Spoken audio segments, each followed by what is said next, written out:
Sarvebhyah Namaskaraha. Welcome to Jyotish Shastram. Do you think good decision making is a natural ability or is it acquired? Let me give you a scenario. People in corporate jobs will relate to this better. There is a decision making workshop organized. 30 people have signed up for it. In the workshop, various theories and models are provided to use for good decision making. The workshop ends. Now, do you think all the 30 people who attended the workshop are now equipped with great decision making skills and will rock it? Well, by experience, we know that this isn't the case. Are you assuming now that I mean that decision making skill is innate and not acquired? No, I did not mean that. It can be acquired, but at the same time, a few people are born with it. Decision making skill is such an important life skill that is essential not only for our corporate life but also for our personal life. I will explain using Jyotish Shastram and our Indic sciences how a few people are born with this skill and how it can be acquired as well.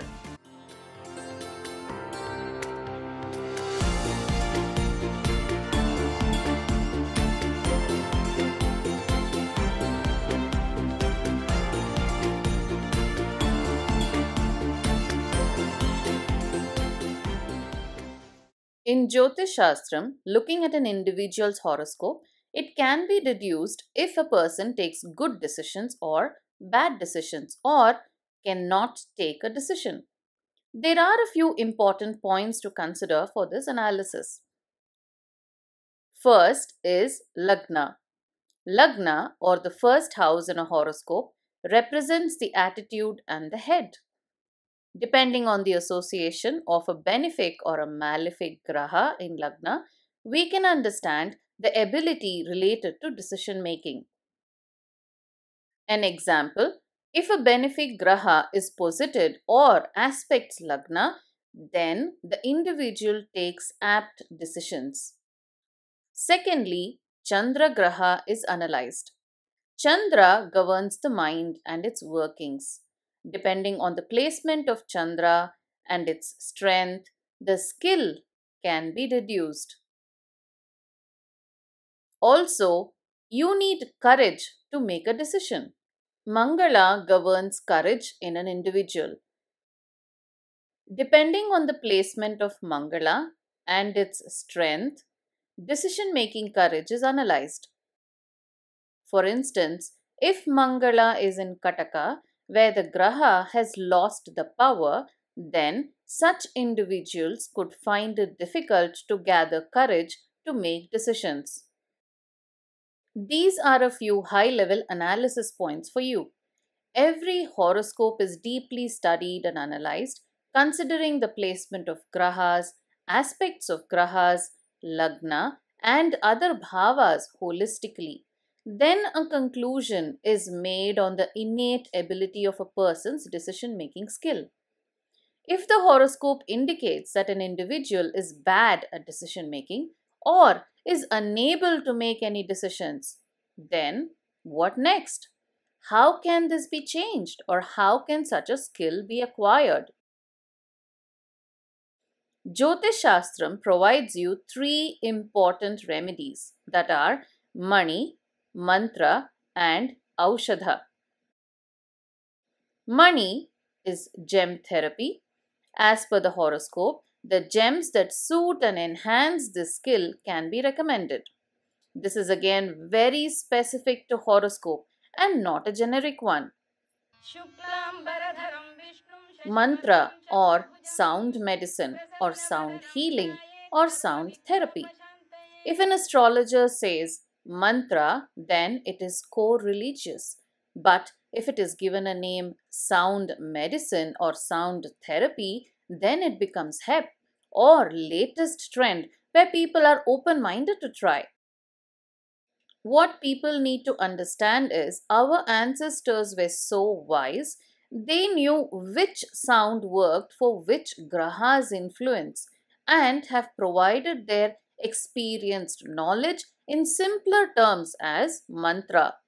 There are mantras to strengthen the weaker grahas that are hindering our decision making and can remove the confusion that is stopping us from thinking clearly.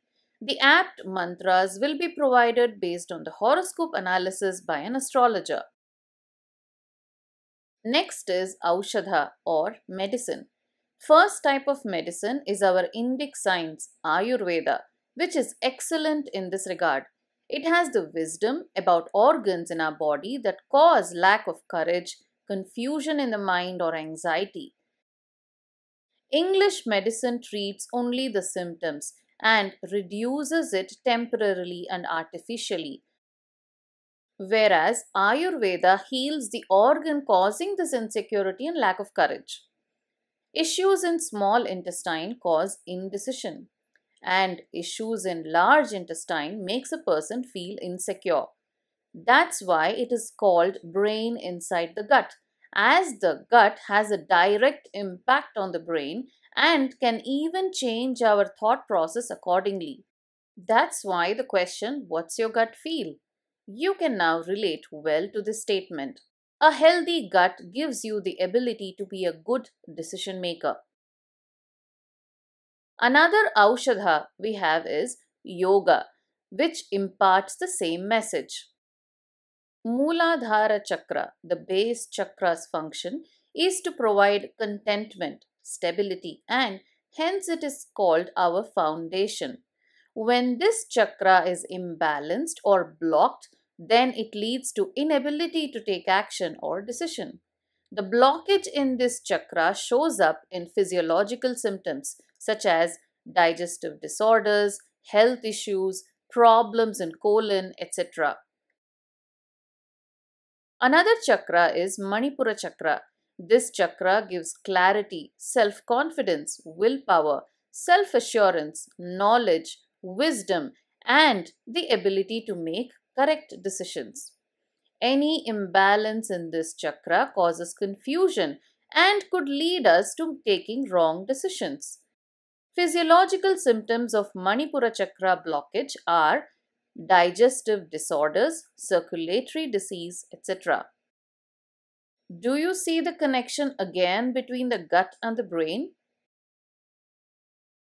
As you know, yoga comprises of asanas, mudras, pranayama, and japa. There are several yoga asanas that can help in unblocking Mooladhara chakra.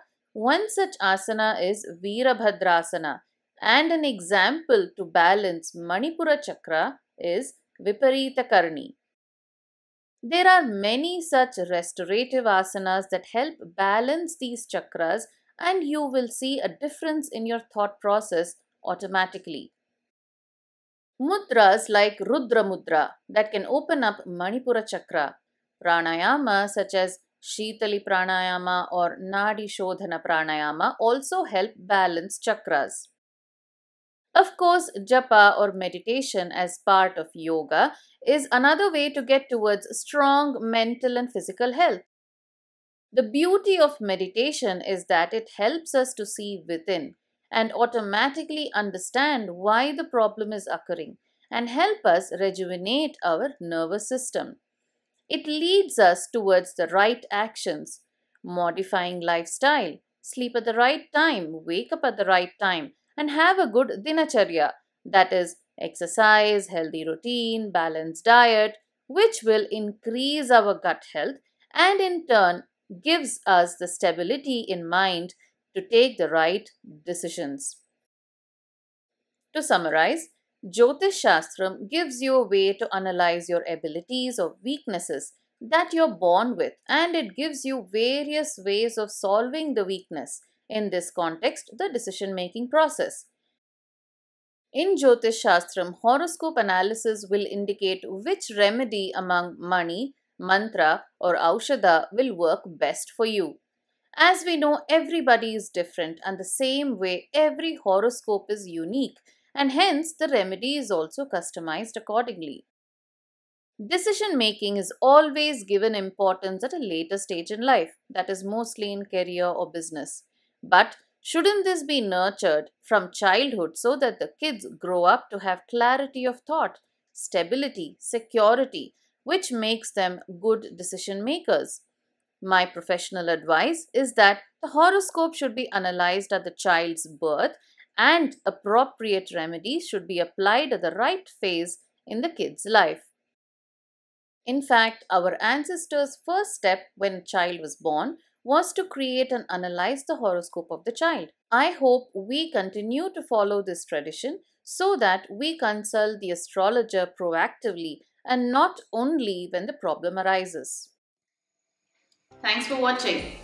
If you like to know more about our Vedic science, then please subscribe to Jyotish Shastram channel. Dhanyavadaha.